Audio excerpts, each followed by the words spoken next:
Oke. Oke, Assalamualaikum warahmatullahi wabarakatuh. Oke. Sinyal saya bagus, suara saya putus-putus nggak? Bagus. Oke ya, saya lanjut ya.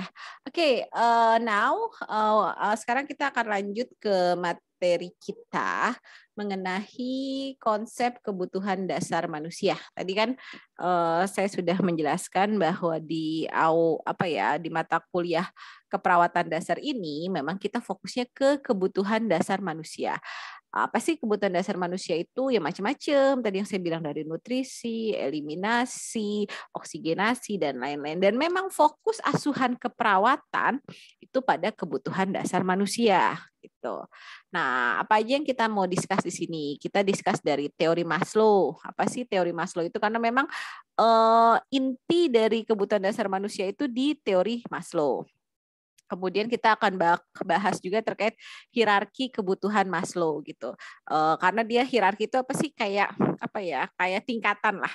Kemudian di hierarki kebutuhan Maslow itu ada tentang kebutuhan memiliki dan dimiliki, kebutuhan harga diri dan konsep diri, dan juga kebutuhan aktualisasi diri. Nah, ini adalah teori hierarki kebutuhan Maslow. Teori hierarki kebutuhan itu yang mencetuskan adalah Pak atau Mr. Abraham Maslow. Nah, inilah Bapak Abraham Maslow. Nah, dia itu membuat hierarki kebutuhan. Nanti kita lihat piramid hierarki kebutuhannya. Nah, di teori Maslow ini sebenarnya dia juga menekankan bahwa manusia itu punya dua frame utama, yaitu manusia secara holistik dan manusia sebagai sistem. Apa sih manusia sebagai holistik? Manusia holistik itu manusia yang terdiri dari biologis, psikologis, sosial, spiritual, dan lain-lain. Itu holistik. Holistik itu keseluruhan. Dan ada juga manusia sebagai sistem. Apa maksudnya manusia sebagai sistem? Manusia yang ada sistem adaptif, sistem personal, sistem interpersonal, dan sistem sosial.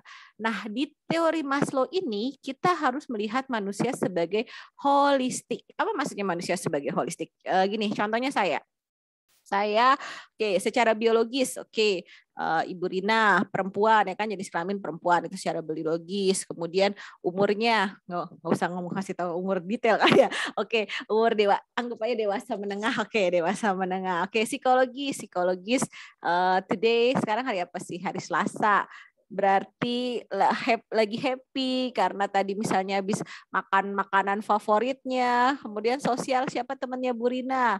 Ada Bu Resi, ada Bu Siti, ada Bu Jen. Nah, itu sosialnya. Spiritualnya gimana? Bu Rina beragama Islam atau apa? Nah, itulah. Nah, itu yang kalian harus jadikan patokan ketika kalian melihat pasien. Di mana ketika kalian melihat pasien, kalian harus melihat dia sebagai suatu orang yang punya aspek holistik ini secara menyeluruh. Jadi kita jangan cuma ngelihat nih pasien sakit diare. Diare berarti dia harus dikejar cairannya. Nggak bisa seperti itu. Kita harus melihat semuanya. Ketika dia kurang cairan, kemudian gimana perasaan dia, psikologis dia, apakah dia sedih banget, kemudian ibadahnya gimana, dia masih tetap kalau dia muslim masih melaksanakan ibadah sholat 5 waktu atau tidak. Kemudian kebutuhan sosialnya gimana? Nah, kita harus melihat semua aspek ini dalam melakukan asuhan keperawatan. Kalau suara saya kurang jelas atau apa, langsung di distrap aja ya. Karena kalau nggak saya nanti udah kelewat jauh baru ini. Nah, hierarki kebutuhan. Apa sih hierarki kebutuhan?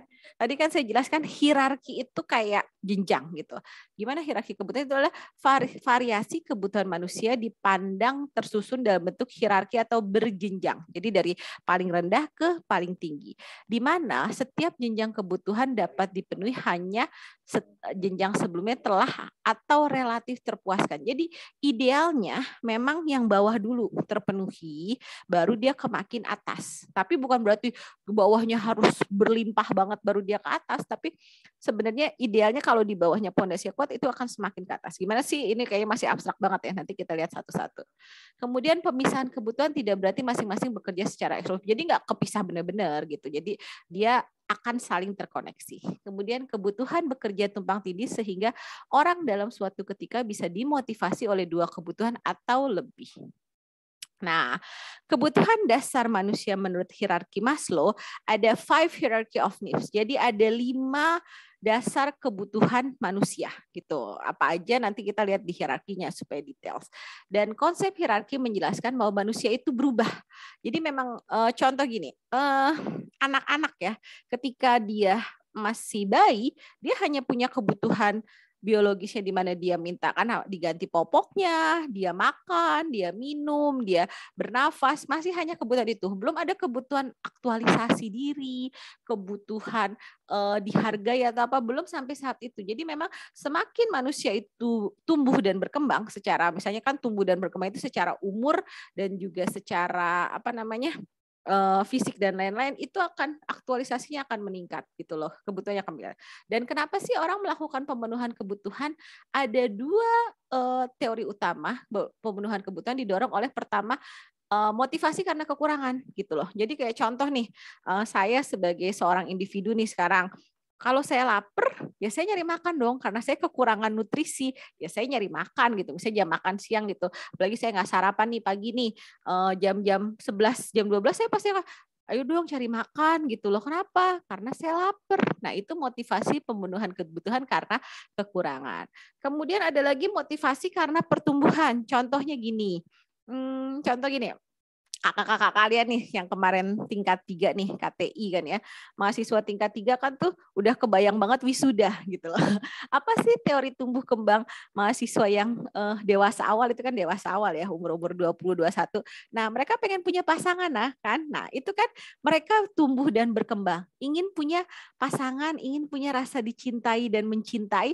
Nah, ini ada motivasi yang menjadi motivasi grow motivations, di mana mereka ketika sudah dewasa awal, mereka ingin merasa ada orang yang dicintai, mencintai, rasa kasih sayang dan lain-lain. Itu salah satu motivasi untuk pertumbuhan atau perkembangan. Jadi ada 2 alasan kenapa orang melakukan melakukan pemenuhan kebutuhan, karena memang kekurangan, contohnya tadi yang lapar, atau yang kedua karena memang dari tumbuh kembangnya, atau secara ini kita bilang grow motivations.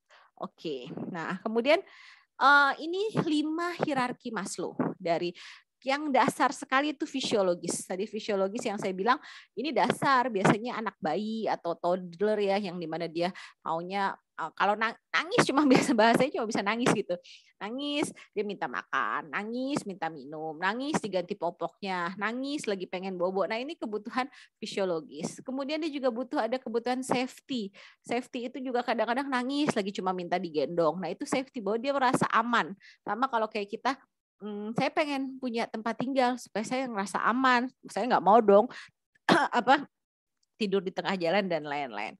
Kemudian ada kebutuhan yang tingkat tingginya ini yang dimiliki dan dicintai. Makanya saya bilang ini biasanya dimulai pada dewasa awal nih gitu. Kayak saya suka nyindir kakak-kakak kalian yang KT itu. Nah, nanti siapa nih pendamping wisuda? Karena memang dewasa awal itu sudah mulai harus kayak pengen, ada nggak sih yang merhatiin saya atau apa. Nah, ini ada di teori Maslow ini, di mana kebutuhan untuk belonging and love. Kemudian ketika mereka sudah dewasa awal itu sudah kan nanti nih yang kalian KTI ini udah lulus, terus dia kerja kan. Nah, kebutuhan kerja itu bukan sekedar hanya mencari duit, tapi dia ada kebutuhan harga diri, self esteem.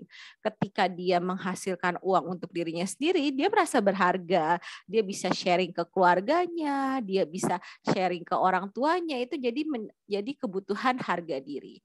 Kemudian ada kebutuhan dasar yang kelima atau kebutuhan dasar ini ada aktualisasi diri, di mana ini adalah yang paling tinggi. Jadi kalau semua kebutuhan ini sudah terpenuhi, itu akan terjadi aktualisasi diri, di mana dia akan ngerasa, wah ternyata saya benar-benar bisa maksimal, atau saya ngerasa happy ketika saya bisa aktualisasi diri saya dengan kerja saya. Contoh nanti kerja jadi perawatnya itu ternyata memang pasien saya senang dirawat sama saya. Nah itu jadi aktualisasi dirinya. Nah, ini hierarchy of Maslow-nya ya. Jadi kenapa kita bilang hierarki? Karena memang dia bentuknya kayak piramid. Kayak piramid yang itu ada dari yang kebutuhan dasar nih, fisiologisnya, ini keamanannya, love and belonging nih, esteem, harga diri, and self actualizations. Oke, saya coba terangin lagi. Tadi kan udah diterangin apa yang di slide sebelumnya, yang ini saya tekankan lagi. Jadi di fisiologis, contohnya itu tadi yang saya bilang kayak anak bayi, dia butuh bernafas, dia butuh tidur, dia butuh ada cairan, dia butuh makanan, dia butuh eliminasi, ekskresi, dan keseimbangan tubuh, dan juga ada kebutuhan seks ini termasuk kebutuhan dasar gitu loh. Makanya kalau seks itu juga masih kebutuhan dasar manusia gitu loh. Nah, ini adalah kebutuhan dasar yang memang dimulai dari bayi gitu loh. Oke, kemudian ada kebutuhan rasa aman. Apa sih kebutuhan rasa aman itu? Dia butuh rasa aman dengan tempat tinggalnya, dia butuh ngerasa aman keluarganya, dia butuh ngerasa aman dengan pekerjaannya. Nah, ini kebutuhan rasa aman. Kemudian ada kebutuhan love and belonging. Tadi yang saya bilang biasanya terutama di dewasa awal nih, umur-umur 20, dia butuh ngerasa ada punya temen kan. Sekarang kalau kalian juga nih baru-baru awal kuliah, oh saya punya geng saya nih, geng. Nanti kan ini mulai nih, nanti sebulan kuliah akan ada nih geng yang ini, geng-geng A, B, C. Nah, itu kan karena friendship, kebutuhan untuk punya persahabatan. Kemudian ada kebutuhan keluarga, gimana kalau seorang anak, gimana dia punya orang tua yang nge-support. Kalau yang menjadi orang tua, gimana punya anaknya juga mensupport. Nah, itu kebutuhan keluarga. Kemudian juga di sini ada sexual intimacy. Kalau di fisiologis yang dasar itu cuma seks perbedaan ya, perbedaan jenis kelamin laki-laki dan perempuan. Kalau sexual intimacy ini udah lebih ke punya kebutuhan seksual tapi tentunya dalam koridor yang halal ya, bukan sekedar berhubungan seks bebas, tapi dalam koridor yang halal itu yang sehat gitu ya. Kan ada yang sehat dan tidak sehat gitu. Jadi kalau sexual intimacy yang halalnya itu pasti yang sudah mempunyai ikatan pernikahan. Kemudian setelah love and belonging-nya itu terpenuhi, kita ada esteem, harga diri. Di mana di harga diri ini kita ada pencapaian, ada dihargai, ada punya percaya diri, dan penghargaan juga ke orang lain. Yang paling tinggi adalah di self actualizations ya. Di self actualizations itu seorang bisa menjadi kreatif, dia bisa problem solving, dia bisa menerima kenyataan, dia bisa moralnya juga tinggi, spontanitas dan lain-lain. Jadi memang secara ideal ya, seorang tuh harus sampai di self actualization. Contohnya saya sebagai seorang dosen. Memang saya sudah secara fisiologis lah. Saya nutrisi, makanan atau tempat tinggal dan lain sudah terpenuhi. Safety juga alhamdulillah, punya tempat tinggal, punya pekerjaan dan lain. Love and belonging juga punya keluarga, punya teman dan lain. Esteem, saya bekerja sebagai seorang dosen gitu loh, di mana saya bekerja dengan menghargai teman-teman saya dan teman-teman saya menghargai saya. Nah, gimana self actualization saya? Self actualization saya contohnya ketika saya melihat mahasiswa saya lulus, kemudian mahasiswa saya setelah lulus mereka bekerja di tempat-tempat yang bagus gitu ya. Kemudian habis itu setelah bekerja ada yang menikah, kemudian punya anak. Nah, itu menjadi salah satu bagian self actualization saya gitu. Karena saya ngelihat sebagai perawat pendidik, saya bisa melihat itu loh ya, mereka berhasil mencapai hal-hal itu. Kemudian juga saya bisa berkreativitas nih, contohnya kayak pengajaran saya. Dulu sih saya nggak kepikiran ya ngajar by Zoom gini, tapi due to the pandemic saya harus ngajar kan dengan Zoom. Terus gimana cara saya ngajar dengan Zoom? Ya style saya tentu akan berbeda dengan Bu Sania, Bu Resi dan lain. Nah, ini ada creativity saya. Kemudian juga ada problem solving ketika nanti mahasiswa tadi bisa bilang, Bu, saya kelas karyawan, Bu, bisanya jamnya kayak gini-gini. Gimana, Bu? Oh, saya pikirin, saya nanti di-record loh, ada link YouTube. Nah, itu ada problem solving saya. Ada morality saya, misalnya kayak saya bilang, kalau saya ngasih nilai itu saya strict ya orangnya ya. Maksudnya harus ada proses. Nggak ada proses, saya nggak mau ngasih nilai.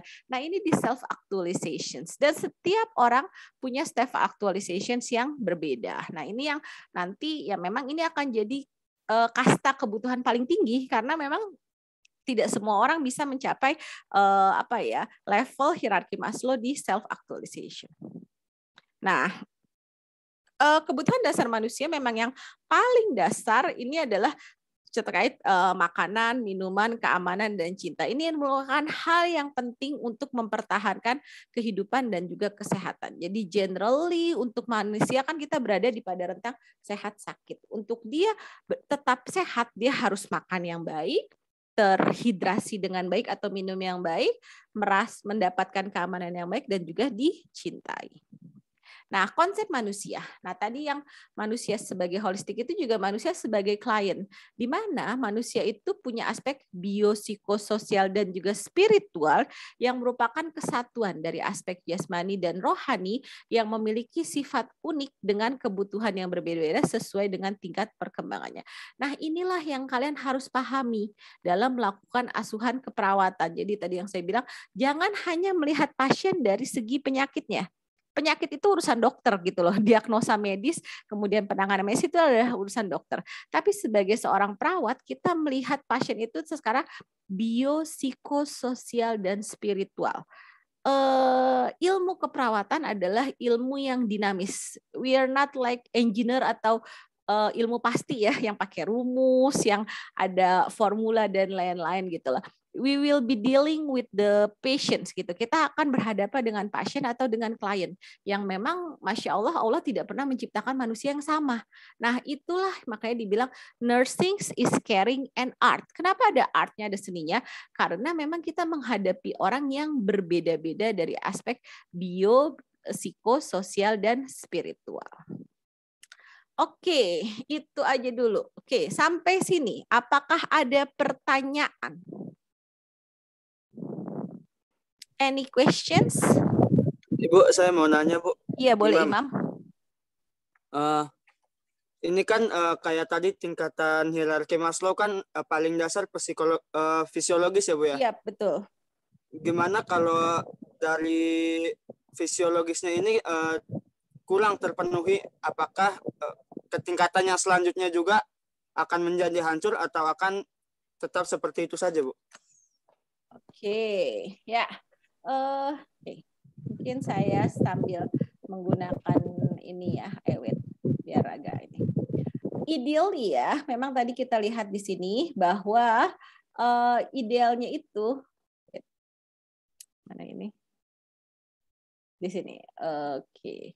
Nah, di kebutuhan itu memang idealnya itu semua kebutuhan itu dia apa sih namanya, di sini dijelasin jenjang kebutuhan dapat dipenuhi hanya jenjang sebelumnya telah atau relatif terpuaskan. Jadi tadi kalau siapa namanya Imam nanya nih, Bu, fisiologisnya nih, misalnya fisiologisnya nggak terpenuhi semua gitu kan ya Imam ya?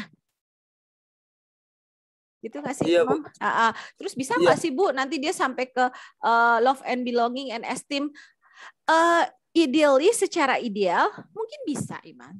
Contoh nih, saya sih tidak menjelekkan suatu kondisi seseorang ya, karena nauzubillah saya nggak mau sombong juga ya. Contoh gini, kita ambil contoh misalnya gelandangan ya. Gelandangan kan mungkin dia bisa makan dengan ya kalau ada yang ngasih gitu. Safety-nya kan nggak terpenuhi ya. Nah, ketika dia safety-nya nggak terpenuhi, agak sulit untuk mencapai love and belonging. Tapi bukan tidak mungkin. Kenapa tidak mungkin? Contohnya kita lihat aja, banyak teman-teman, maksudnya bukan teman, para gelandangan yang kita lihat ya, orang-orang yang mungkin kurang beruntung, tapi ternyata dia bisa punya keluarga gitu loh. Nah, berarti kan di love and belonging-nya itu juga terpenuhi. Tapi mungkin agak sulit untuk orang-orang misalnya yang makannya kurang, tidak punya rumah itu, untuk sampai di esteem dan self actualization. Tapi bukan tidak mungkin juga, berarti saya bilang, karena kan tadi kan yang dibilang relatif. Karena kadang mungkin mereka tidak terpenuhi secara nggak punya rumah, dia tinggalnya ngemper-ngemper atau apa. Tapi mungkin dia ngerasa, saya aktualisasinya memang saya tuh nggak mau kok ngumpulin duit buat punya rumah. Saya seneng ngasih ke orang. Ketika dia punya makanan dikit aja dibagi ke teman-temannya atau apa. Nah, mungkin dia sampai di self actualization, tapi self actualization-nya pun yang simple gitu loh. Jadi maksud saya tidak bisa menyamakan self actualization setiap orang itu sama gitu loh. Self actualization seorang yang misalnya, tapi saya tidak mau merendahkan orang berdasarkan pendidikan ya, karena setiap orang punya kesempatan. Pendidikan itu kan masalah kesempatan ya. Contohnya lah, seorang yang self actualization lulusan SD dengan seorang self actualization lulusan S3 tentu akan sangat berbeda gitu. Walaupun kita tidak boleh merendahkan orang dengan latar belakang pendidikan. Nah, inilah yang memang sifat hierarki ini bersifat dinamis juga. Jadi kalau tadi Imam bilang kalau fisiologisnya nggak terpenuhi berarti dia nggak bisa self actualization. Masih bisa, tapi mungkin self actualization-nya itu tidak bisa setinggi orang yang di bagian fisiologisnya itu kuat gitu loh. Jadi dan kemungkinan memang secara ini kemungkinan dia mungkin hanya sampai kalau dia di fisiologisnya aja sudah tidak kuat, berarti dia hanya sampai love and belonging, tidak menuju esteem and self actualization. Jadi itu tergantung contoh kasusnya. Karena kan tadi saya balik lagi, kita harus melihat manusia itu sebagai suatu kesatuan bio, psiko, sosio, spiritual. Tapi secara teori adalah idealnya semua fisiologis ini terpenuhi, baru dia ke kebutuhan yang lainnya, baru ke safety, love, belonging, esteem, and self-actualization. Tapi tadi dibilang bersifat relatif. Relatif lagi balik ke klien itu yang dia terdiri dari bio, psikososial, spiritual yang berbeda. Kira-kira seperti itu, Imam. Menjawab nggak? Iya Bu, udah sedikit paham lah. Oke, nanti baik kasus saja lah. Oke, siapa lagi? Ya, Ada yang mau nanya lagi? Hierarki Maslow ini udah harus hafal mati ya. Nanti kalian mau kemana pun akan belajar hierarki Maslow ini. Udah pernah belajar kan ya Imam ya hierarki Maslow ya? Sudah Bu. Oke, ya siapa lagi yang mau nanya tentang hierarki Maslow? Siapa? Dinda, Sally, Endang, Bintang. Ada berapa hierarki Maslow? Ayo, ada berapa? Saya nanya ada berapa dulu aja. 5. Iya, ada 5 apa aja, Mam? Fisiologis, keamanan dan rasa aman, Yap.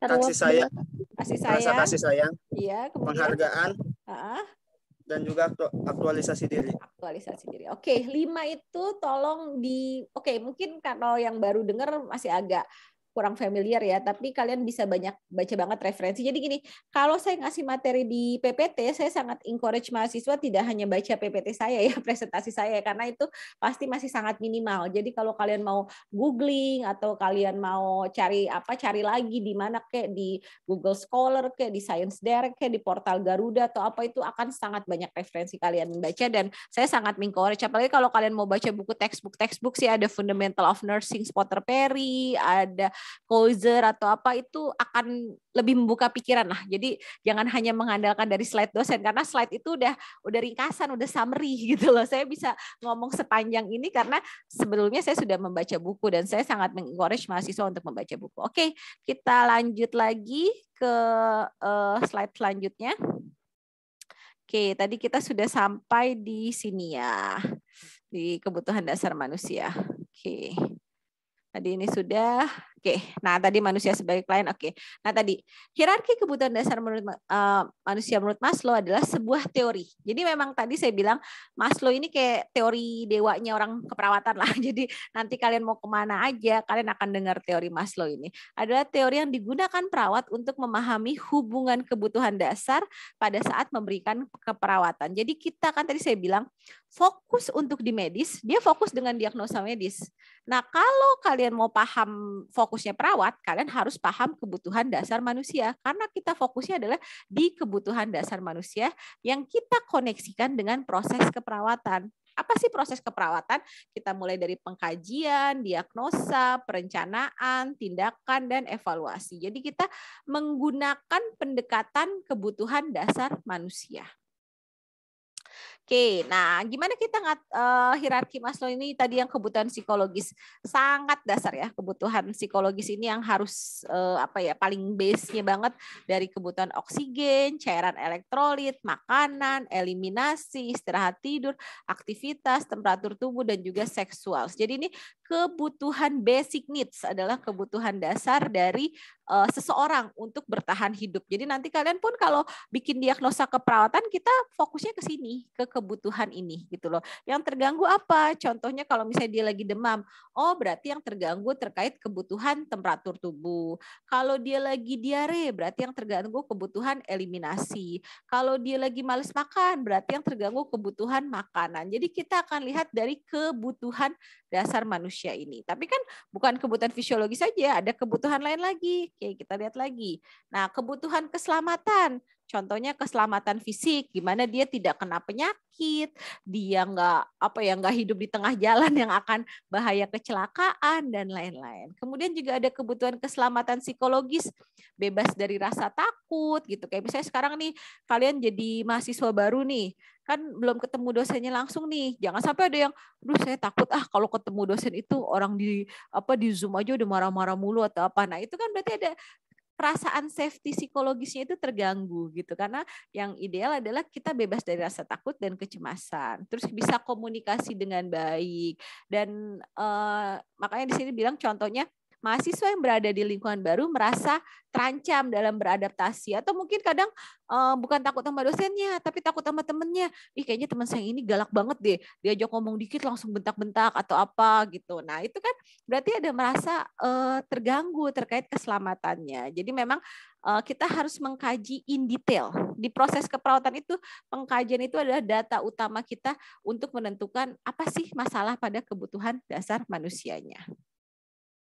Oke, kemudian ini tadi yang kebutuhan ketiga, kebutuhan rasa cinta, memiliki dan dimiliki. Tadi yang saya bilang kalau pada anak-anak mungkin belum tinggi ya kebutuhan ini gitu. Jadi kalau pada anak-anak biasanya kebutuhan rasa cinta, memiliki dan dimiliki itu masih yang kalau anak kecil gitu umur 5 tahun disayangin sama ibunya, sama bapaknya, sama kakek, sama neneknya itu sudah cukup. Tapi biasanya tadi saya bilang kalau udah dewasa awal gitu sudah mulai umur 20, 25 itu pasti lebih saya ingin punya pasangan hidup, saya ingin punya orang yang menemani saya. Nah, itu kan akan lebih meningkat. Dan ketika meningkat, setelah kebutuhan fisiologis dan keselamatan terpenuhi. Kemudian ketika individu itu merasa aman dan selamat, mereka mempunyai waktu dan energi untuk mencari cinta dan rasa memiliki. Jadi memang idealnya dia akan memenuhi kebutuhan rasa cinta dan memiliki ketika dia merasa kebutuhan psikologis dan safety-nya sudah terpenuhi. Tapi tadi saya balik lagi, nggak benar-benar harus semuanya gitu kan, karena kadar setiap orang tuh berbeda. Jadi orang itu nggak kayak mesin yang kita pukul rata sama semua gitu, nggak kayak motor atau mobil sama semua. Kalau manusia itu, masya Allah menciptakan dengan sejuta karakter, dan itulah yang harus kalian hadapi, dan perawat harus siap menghadapi semua karakter manusia yang berbeda.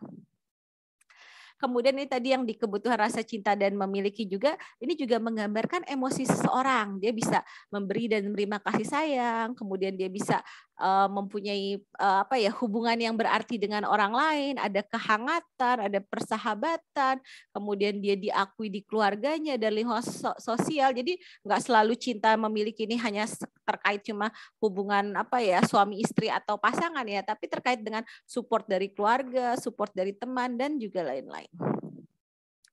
Nah, kemudian yang keempat tadi yang self esteem, ya, penghargaan dan harga diri.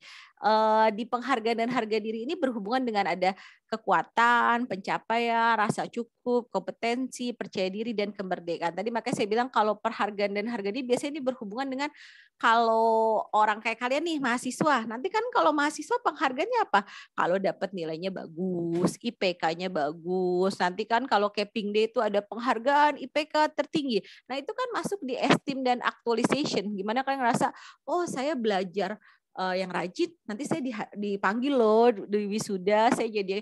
Nah, itu kan jadi termasuk kebutuhan esteem dan juga self actualization. Sama juga nanti kalau kerja gimana kita merasa dihargai ketika bisa dikasih bonus, dikasih insentif. Kalau nggak bosnya bilang, wah keren sekali kerja kamu. Nah, itu kan masuk ke bagian esteem and self actualization.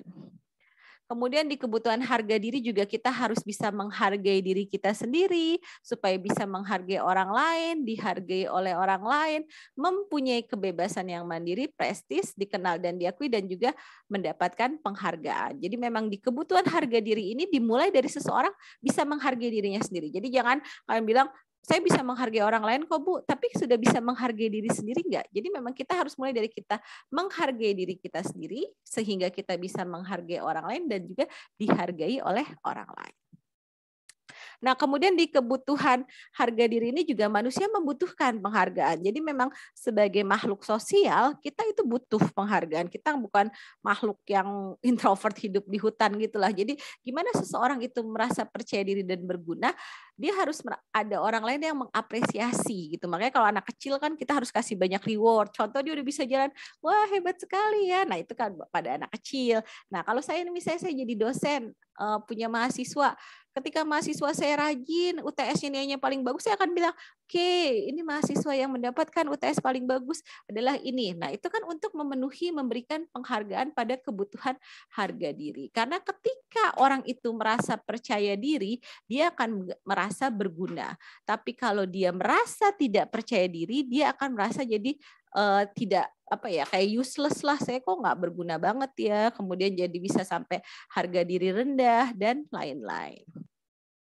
Oke, kemudian yang paling tinggi tadi yang saya bilang, kebutuhan aktualisasi diri. Jadi memang yang paling bagus adalah kita sudah sampai di tingkat aktualisasi diri, di mana ini akan tadi saya bilang beda-beda tiap orang aktualisasi dirinya, di mana tiap orang tuh harus punya standar. Oh, apa sih aktualisasi diri saya gitu dengan perannya masing-masing. Dan ini merupakan tingkat kebutuhan yang paling tinggi dalam hierarki kebutuhan Maslow.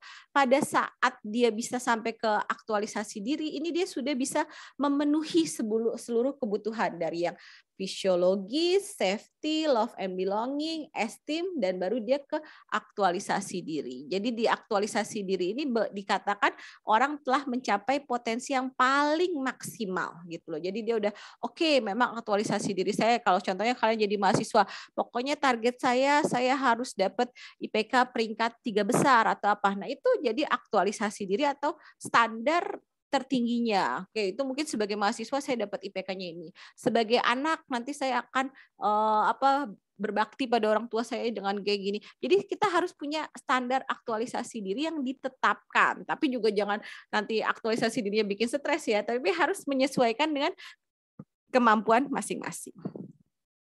Kemudian manusia yang teraktualisasi dirinya, dia akan memiliki kepribadian multidimensi yang matang. Kenapa sih maksudnya multidimensi? Multidimensi itu yang terkait bio, psiko, sosio, spiritual gitu loh. Jadi dia biologisnya bagus, psikologisnya bagus, sosialnya juga berinteraksi dengan orang bagus, dan spiritualnya juga pastinya bagaimana dia beribadah dengan penciptanya itu juga harus bagus.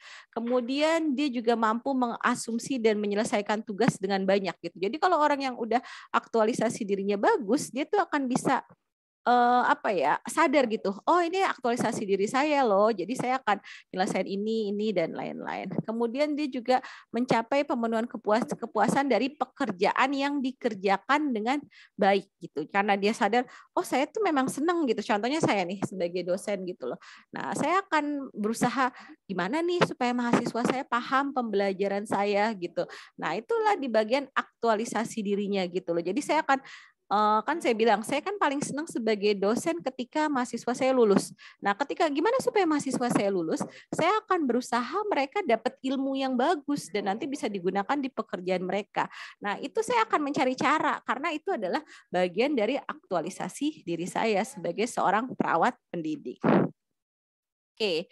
Kemudian di kebutuhan aktualisasi diri kita juga tidak bergantung secara penuh pada opini orang lain terkait gimana penampilan, kualitas kerja, dan metode. Karena udah punya standar. Contoh kayak saya sebagai perawat pendidik, saya punya standar gimana saya ngajar, gimana saya aturan di kelas saya, gimana hal-hal apa yang menjadi dasar dalam pengajaran saya. Nah, itu jadi saya nggak harus nanya lagi sama bos saya atau apa, karena saya sudah punya standar yang saya tetapkan dengan pengalaman saya dan lain-lain. Kemudian memang kadang ada misalnya ada keraguan dan kegagalan, namun secara umum menghadapi secara realistis. Jadi memang di aktualisasi diri ini tiap orang, saya bilang aktualisasi dirinya akan bisa berbeda terkait misalnya dengan perbedaan budaya, perbedaan agama, perbedaan suku, perbedaan pengalaman yang dialami, dan lain-lain. Nah, di kebutuhan aktualisasi diri ini kita juga butuh mengenal diri sendiri, menerima diri sendiri, menghadapi kenyataan diri sendiri, kemudian mempunyai hubungan interpersonal yang mendalam, menghargai diri sendiri, pemenuhan diri sendiri, dan persepsi yang sehat dan realistis. Jadi memang untuk mencapai kebutuhan aktualisasi diri itu orangnya udah menerima, benar-benar udah paham apa sih kekuatan saya, apa sih kelemahan saya, apa sih peran saya, apa yang harus saya lakukan, bagaimana cara komunikasi saya. Jadi kita harus bisa menggali hal tersebut supaya kita bisa mencapai aktualisasi diri yang baik. Oke, nah jadi apa kesimpulan dari hierarki Maslow? Bahwa manusia senantiasa berkembang untuk mencapai potensi diri yang maksimal. Tadi yang saya bilang, kalau pada anak bayi atau toddler mungkin kebutuhannya sekedar makan, minum, tidur, diganti pampersnya atau apa, itu masih kebutuhan yang tahap dasar. Tapi ketika dia mulai sekolah, dia mulai kerja, dia berkeluarga, itu pasti tingkat kebutuhannya akan menjadi lebih kompleks. Kebutuhan pada tingkat yang lebih tinggi tidak akan terpenuhi sampai kebutuhan yang di bawah terpenuhi. Jadi memang saling berkaitan, walaupun sejauh mana kebutuhan standar fisiologi, safety, dan itu akan berbeda-beda. Jadi idealnya memang semua kebutuhan yang di bawah itu terpenuhi dulu. Kemudian tiap orang memiliki kebutuhan dasar yang sama, namun disesuaikan dengan budaya masing-masing. Nah, itu yang saya bilang, ketika kita memandang kebutuhan dasar manusia, kita harus melihat manusia itu sebagai biopsikososio-spiritual, di mana budayanya beda-beda, agamanya beda-beda, pengalamannya beda-beda, kemudian keadaan psikologisnya beda-beda. Nah, itu yang memang kita harus harus paham dulu lah. Kemudian walaupun kebutuhan harus dipenuhi, namun sifatnya dapat ditunda. Nah, contohnya gini, kayak tadi saya bilang, kalau di dewasa awal mungkin kan kayak punya kebutuhan untuk dicintai dan memiliki. Nah, tapi bukan berarti ketika dia butuh itu harus langsung dipenuhi, enggak dong. Ada yang memang oke, nanti saya nikahnya umur 25, ada yang mau nikahnya umur 30 atau apa. Nah, jadi ada sifat penundaan kebutuhan. Jadi enggak harus langsung saat itu. Walaupun memang tadi kan kita ada motivasi untuk pemenuhan kebutuhan, ada yang terkait kekurangan atau growth and development. Tapi sifat kebutuhan itu akan menyesuaikan dengan keadaan masing-masing individu. Oke, kemudian kegagalan dalam memenuhi kebutuhan dapat menyebabkan ketidakseimbangan hemostasis dan memunculkan keadaan patologis. Nah, inilah ketika terjadi ketidakseimbangan homeostatis. Homeostatis apa sih? Homeostatis itu adalah suatu keadaan yang tubuh kita berada pada keadaan fisiologis yang normal. Nah, kalau ada kegagalan, contoh nih kayak nutrisi tadi yang saya bilang, misalnya saya nggak sarapan pagi nih, pasti kan di jam 10 atau jam 11 saya udah lapar nih. Nah, idealnya kan saya makan dong gitu. Tapi kalau misalnya ternyata saya masih terlalu sibuk gitu, saya nggak makan juga nih, udahlah nggak sarapan, nggak makan juga, saya baru makan sampai misalnya maghrib. Nah, itu kan bisa memunculkan keadaan patologis atau penyakit ya. Bisa saya jadi asam lambungnya meningkat, kemudian asam lambung meningkat jadi sakit kepala. Nah, itulah yang akan menyebutkan suatu kondisi sakit. Dan ketika kondisi sakit inilah yang kita mulai melakukan asuhan keperawatan. Jadi memang idealnya manusia itu bisa melakukan pemenuhan kebutuhannya ini tanpa terjadi ketidakseimbangan hemostasis. Jadi memang idealnya kita melakukan pemenuhan kebutuhan dasar manusia dalam rentang sehat, jangan sampai ke rentang sakit atau yang patologis. Kemudian kebutuhan dasar manusia inilah yang menyebabkan seseorang berpikir dan bergerak untuk memenuhi kebutuhannya. Tadi yang saya bilang, kalau saya lapar ya saya makan, kalau saya aus ya saya minum, kalau saya ngantuk ya saya tidur. Nah, itulah adalah hal-hal seperti itu yang menyebabkan manusia melakukan tindakan-tindakan. Tadi kan kenapa kita melakukan pemenuhan kebutuhan? Karena kekurangan dan karena untuk growth and development. Nah, gimana penerapan teori kebutuhan dasar? Teori kebutuhan dasar mengenai Maslow ini memberikan dasar untuk pemberian perawatan pada klien dari semua umur dan dalam berbagai lingkungan pelayanan kesehatan. Jadi memang teori Maslow ini digunakan di semua keperawatan, mau keperawatan jiwa, keperawatan maternitas, keperawatan anak, keperawatan neurologi, keperawatan medical bedah, dan lain-lain. Namun pada saat perawat menerapkan teori ini dan praktek harus berfokus pada kebutuhan individu. Tadi yang saya bilang, individu itu unik banget ya. Allah menciptakan manusia berapa miliar ini nggak ada yang sama. Nah, itu yang benar-benar kalian harus lihat, biopsikososio-spiritual. Jadi kayak nanti tingkat 3 nih, kalian ngerjain studi kasus nih, 2 pasien sama-sama sakit gula, diabetes mellitus tipe 2, pasien A, pasien B. Itu akan beda karena pasien itu ya berbeda biopsikososio dan spiritualnya. Terus apa aja sih faktor yang mempengaruhi pemenuhan kebutuhan? Ada 5 faktor ini kalau dibagi. Pertama dari segi penyakitnya, kemudian dari hubungan yang berarti, dari konsep diri, tahap perkembangan, dan struktur keluarga. Kita lihat one by one. Kalau dari segi penyakit, orang yang sakit tidak mampu memenuhi kebutuhannya sendiri sehingga tergantung orang lain. Nah, ini yang kita harus hati-hati. Jadi jangan mikir, kan dia cuma sakit tifoid, Bu. Masa dia jadi harga diri rendah sih? Ya, bukan masalah tifoidnya, tapi ketika dia tifoid, dia jadi nggak bisa makan sendiri, dia muntah terus-menerus, jadi lemes banget atau apa. Nah, dia jadi ngerasa tergantung sama orang dan itu mengganggu harga dirinya. Nah, inilah yang karena proses penyakit mengganggu terkait aspek psikologisnya. Jadi kita harus hati-hati, jangan masa cuma sakit kayak gini aja begini. Mungkin di kita sebagai tenaga kesehatan kita paham proses penyakit apa sih keadaan seperti itu. Tapi untuk pasien dia belum tentu punya pengetahuan yang sama dengan kita. Nah, itulah yang kita harus memberikan pengetahuan. Makanya ini yang gimana penyakit itu bisa mempengaruhi kebutuhan manusia. Jadi ketika orang sakit, apalagi misalnya sakitnya yang kayak sakit jantung gitu. Mungkin kita pikir ini sakit jantungnya masih sakit jantung ringan kok, masih nggak apa-apa dia. Tapi kan orang ketika didiagnosa sakit jantung kebayang sama dia, nanti saya mati loh. Walaupun sebenarnya kita nggak tahu ya siapa yang mati duluan tuh bisa siapa aja gitu. Tapi kan orang udah segitu parnonya. Nah, inilah yang kita harus sebagai seorang perawat memberikan edukasi supaya jangan sampai gara-gara diagnosa medis penyakitnya dia sampai semua kebutuhan dasarnya menjadi terganggu. Nah, itu tidak boleh. Kemudian hubungan yang berarti. Gimana hubungan yang berarti? Kita harus bina hubungan saling percaya, BHSP ya. Bina hubungan saling percaya merupakan pendukung bagi perawat untuk membantu pasien memenuhi kebutuhannya. Gimana maksudnya? Ketika seorang perawat berinteraksi dengan pasien, pastikan pasien itu trust sama kalian. Gimana sih buat dapat trust, kepercayaan pasien? Ya kalian memperhatikan pasien yang benar-benar dari head to toe, dari ujung rambut sampai ujung kaki. Jangan ke pasien cuma pas mau ngambil data, jangan ke pasien cuma pas mau tindakan. Ya pasien nggak akan trust sama kita. Tapi gimana kita selalu ada ketika pasien dibutuhkan. Nah, ketika kita bisa membina hubungan saling percaya, maka pasien itu akan bisa nyeritain. Contohnya nih, misalnya nih hubungan yang berarti seorang perempuan nih istri lah, dia misalnya baru nikah 3 tahun, kemudian dia kena kanker payudara yang dimana dia harus mastektomi pengangkatan payudara. Nah itu kan pasti dia jadi khawatir dong sebagai perempuan, nanti suami saya bisa nerima nggak ya hubungan kondisi saya seperti ini. Nanti saya citra diri saya jadi ngerasa nggak pede lagi karena saya udah payudara saya tidak punya kiri kanan, yang kiri diangkat seperti. Nah itu kan pasti ada gangguan di hubungan yang berartinya. Nah ini yang kita harus jangan sampai kebutuhan dia terkait rasa dicintai, rasa keamanan hubungan dia itu sampai terganggu. Nah ini yang perawat harus menjaga, jangan sampai dia support sistemnya hilang. Udahlah dia sakit, ada kanker ini, terus kemudian dia merasa down. Nah, kalau dia merasa down, pasti jadi penyakitnya makin parah. Oke.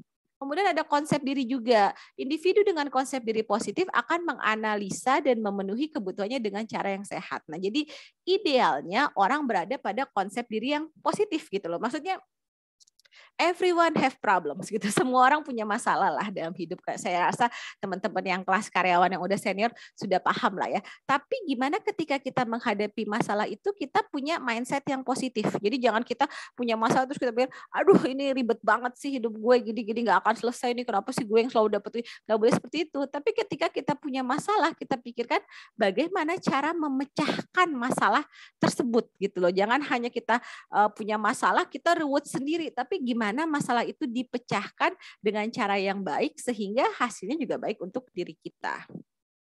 Oke, kemudian di tahap perkembangan juga, ini adalah gimana hasil dari pematangan emosi, intelektual, dan tingkah laku individu akan mempengaruhi cara seseorang memenuhi kebutuhannya. Jadi memang tadi yang saya bilang, kalau anak toddler gitu loh, atau anak misalnya anak umur 3 tahun, 5 tahun, kalau lapar ya dia akan cuma bilang, mah, pah, lapar gitu. Dia lapar minta makan gitu loh. Tapi kan kalau kita udah umur 20 tahun nggak mungkin kan bilang, mah, pah, lapar. Enggak lah, kalau lapar mikir lah gitu. Setidaknya datang ke ruang makan, terus kita lihat ada makanan apa enggak. Kalau nggak ada makanan kita mikirin, oh pesen atau enggak. Nah itu kan itu dari tahap perkembangannya. Sama apalagi kalau udah kerja kan, kalau lapar ya harus mikir, punya duit nggak ya buat beli makanan. Nah itu di tahap perkembangan. Jadi semakin orang itu matang secara emosi dan intelektual dan dalam tahap perkembangan, dia akan lebih berpikir lebih kompleks, bukan sekedar nangis terus makanan datang, enggak. Tapi dia harus pikir gimana saya menghasilkan uang supaya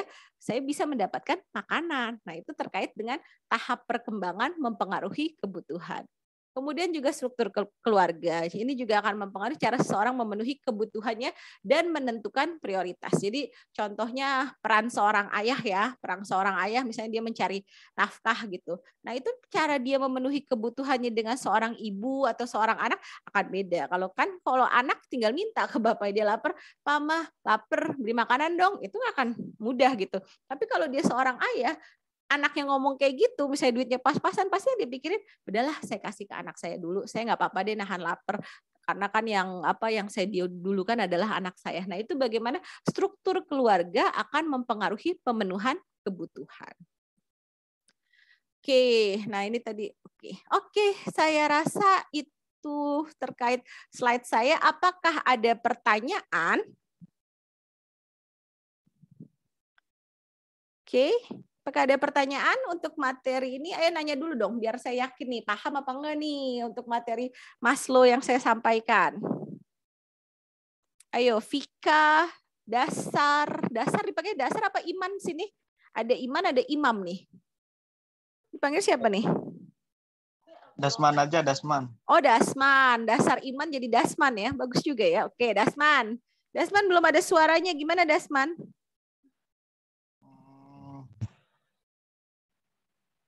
Gimana ya? Gimana? Ayo, ini dasar banget loh kebutuhan dasar manusia. Dasman dari SMK apa dari SMA? Dari SMK, Bu.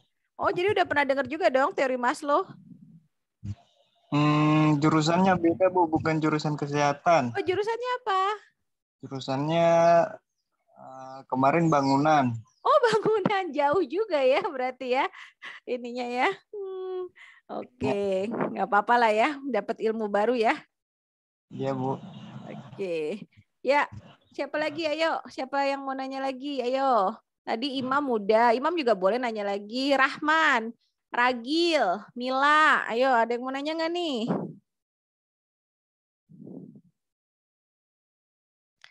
Apa udah paham? Yakin udah paham? Tadi gampang kan pretestnya? Salah satu, Bu. Salah satu. Salah satu. Rata-rata salah satu nih ya. Oke, nanti saya lihat lah ya. Oke, jadi memang saya akan ngasih kuis-kuis simple kayak gitu sih ya. Cuma sekedar untuk ya kalian mulai inilah ya, mulai memahami jalan apa ya. Udah apa sih dapat setidaknya kalian tahu nanti bentuk-bentuk soal. Nanti soal-soal itu ada yang bakal keluar buat di UTS sama UAS. Jadi nggak apa-apa. Kalian misalnya ada yang ngerasa salah satu, Bu, tanyalah sama temen yang benar semua. Apa aja sih tadi jawabannya sama apa beda gitu loh. Karena di kuis-kuis itu akan banyak saya jadikan soal UTS dan UAS. Kira-kira seperti itu. Ini kan ini kita sampai jam 16.21, jadi kayaknya sih tinggal setengah jam lagi, nanti kita lanjut di apa ya, paling saya ngasih tugas di link YouTube-nya aja. Nanti tugasnya saya simpel kok, saya juga tahu lah ya, apalagi kelas karyawan nggak mungkin dikasih tugasnya yang bikin makalah terus gitu, nanti bosen ya mahasiswa saya kabur jadinya. Tapi saya akan setidaknya saya tahu, oh kalian ngikutin nih pembelajarannya gitu. Jadi maksudnya saya hanya butuh tahu bahwa setidaknya udah dengerin nih Bu Rina ngoceh-ngoceh 1 jam, ada yang dengerin nggak gitu kan, nggak enak juga lah ya. Saya cuma ngoceh sama laptop, udahlah mahasiswanya nggak kelihatan, yang dilihatinnya laptop doang gitu. Nanti saya bisa jadi ada gangguan halusinasi kan, bahaya juga ya. Jadi saya harus memastikan mahasiswa saya alert gitu ya, bukan robot. Bahaya kalau mahasiswa saya robot gitu. Jadi nanti akan tadi belum saya taruh ya link YouTube yang untuk kontrak program, nanti saya satuin aja di sini, terus nanti saya attach di Google Classroom terkait penugasannya supaya sampai jam 16.21 bisa dikerjakan. Tapi kalau yang kelas karyawan nanti saya kasih waktu sampai dengan hari Sabtu, kira-kira seperti itu. Oke, ada pertanyaan nggak? Udah mulai ngebul nggak nih kuliah hari pertama nih ya? Bu, izin? Iya, silakan. Kartika ya? Iya. Ya, Jadi dari hasil Ibu tadi jelaskan semua, untuk teori Maslow itu kita sebagai perawat itu jangan hanya fokus kepada penyakitnya ataupun tindakan medisnya, tapi lebih ke lihat kemanusiawinya dulu ya Bu ya? Artnya, ada art. Saya tuh I'm very proud become a nurse. Saya tuh bangga banget jadi perawat karena kita ada artnya. Kalau medis tuh ya patofisiologi penyakit ya, Yeah. Kalau perawat itu kita ada artnya, dan itulah yang akan berbeda perawat yang kerjanya pakai hati sama yang perawat cuma sekedar ya gue cuma pengen gaji jadi perawat gitu loh. Nah, memang kita harus memperhatikan biopsikososio spiritualnya gitu. Nursing is science and art. Itu yang harus kalian ingat gitu. Jadi pasien ini bukan mesin yang on and off yang sama gitu, quality controlnya sama kan. Kalau kayak mesin kayak mobil Avanza kan sama kan, semua speknya sama gitu loh. Avanza seri ini dengan kayak gini-gini.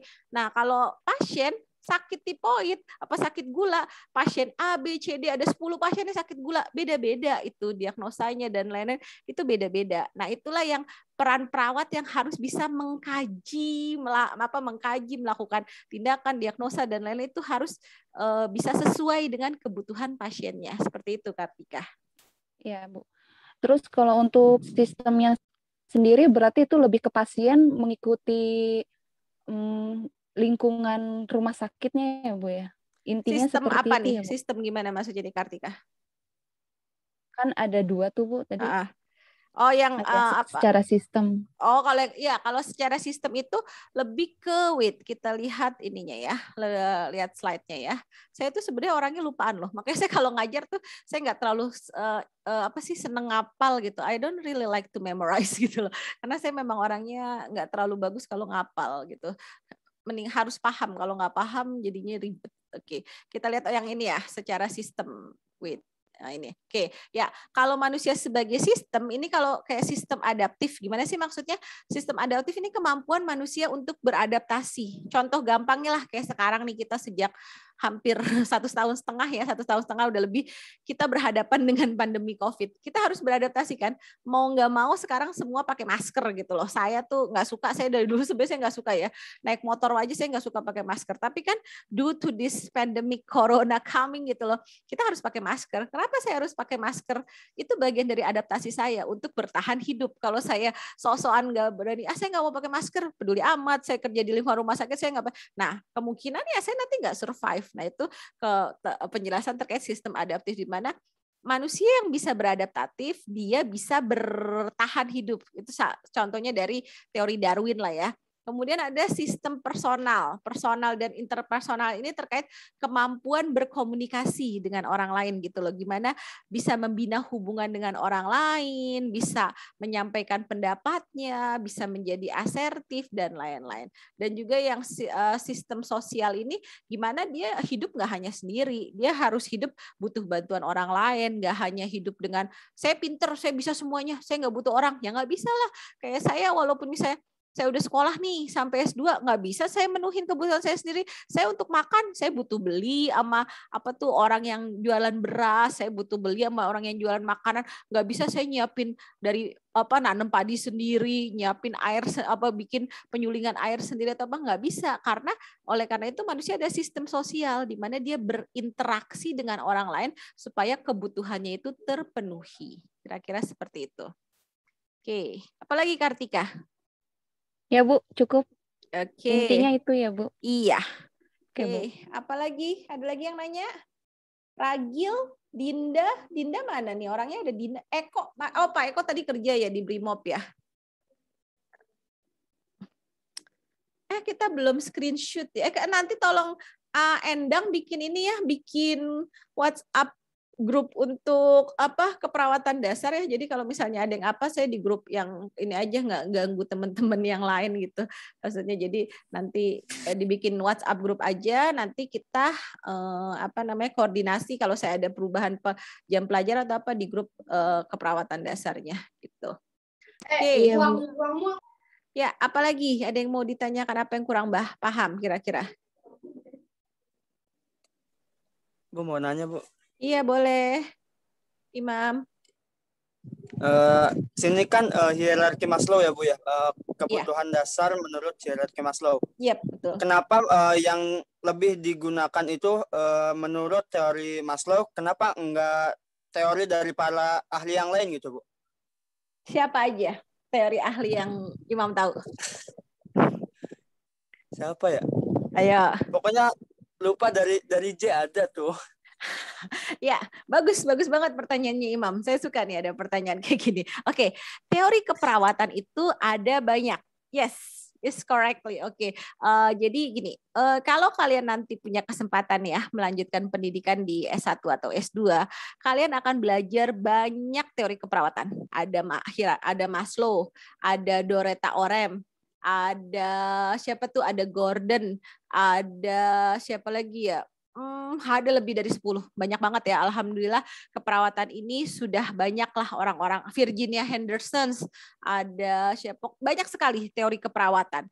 Tapi kenapa yang terkait kebutuhan dasar ini kita pakai Maslow? Karena kalau menurut saya ya, Maslow ini yang paling simple dan paling melihat manusia secara biopsikososio-spiritual. Yang lain iya, kalau misalnya kayak Orem ya, itu Orem tuh ada ngebagi berdua, tapi agak kalau menurut saya agak sulit gitu loh untuk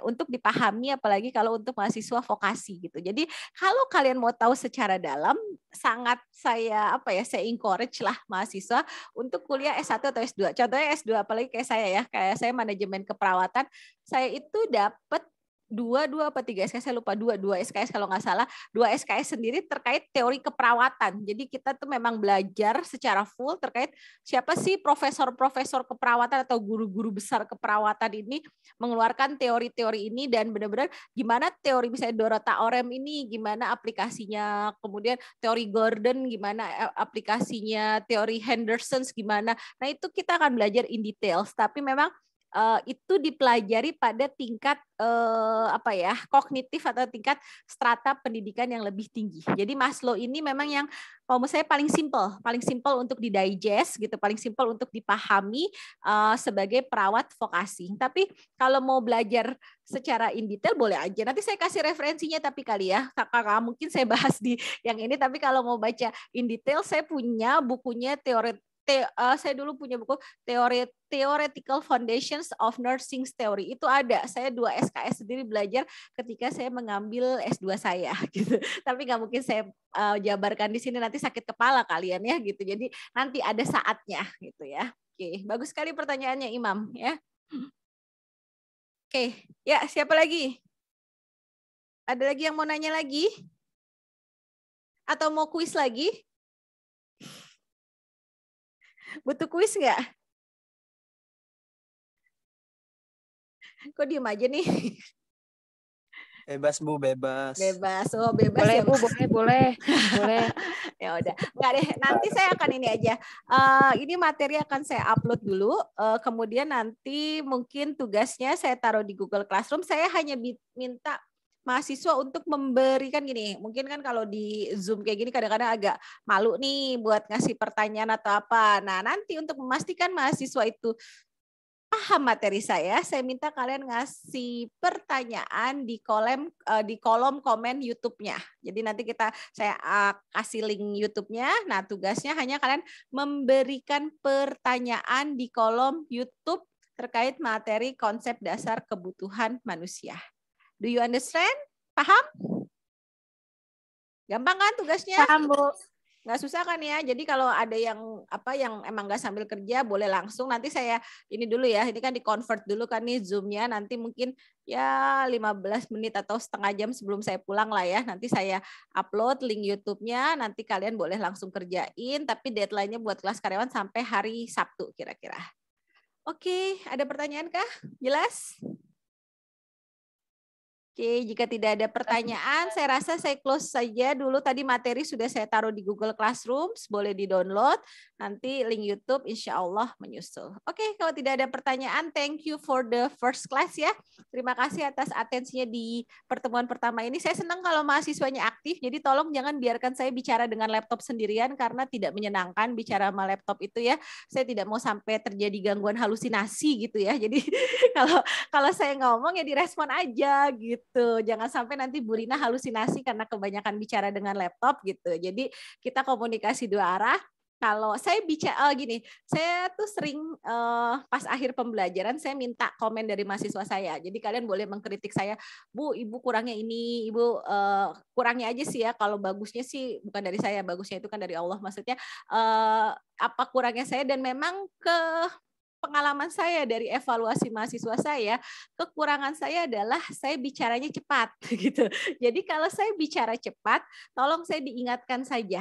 Jadi sangat boleh kalian mengingatkan saya untuk bilang, Bu, pelan-pelan Bu, kalau enggak terangin lagi dong Bu, belum paham Bu yang bagian ini. Sangat boleh mahasiswa untuk mengingatkan saya terkait itu. Karena kan gimana pun mungkin saya memang ngajar ini sudah berkali-kali atau saya kan belajar keperawatan ini, konsep Maslow ini dari sejak saya kuliah di FIK dulu ya, yang puluhan tahun yang lalu gitu. Jadi supaya saya paham bahwa kalian bisa mengikuti saya, kalian boleh bilang, Bu yang bagian ini kita masih kurang jelas, Ibu tolong ulangi dengan pelan-pelan. Itu sangat boleh. Jadi I'm open karena memang saya tahu keluhan mahasiswa saya selalu bilang, Bu Rina tuh ngomongnya cepet banget, jangan cepet-cepet dong Bu kalau ngomong gitu. Jadi diingatin aja karena kadang kan saya sulit mengukur diri saya. Kadang saya pikir segitu nggak cepet, ternyata buat orang lain cepet gitu. Jadi feel free to give any comment gitu. Boleh aja mau di kolom chat atau di mana, silahkan aja untuk memberikan saran lah supaya pembelajaran kita juga lebih enak. Oke, jadi terima kasih untuk pembelajaran hari ini.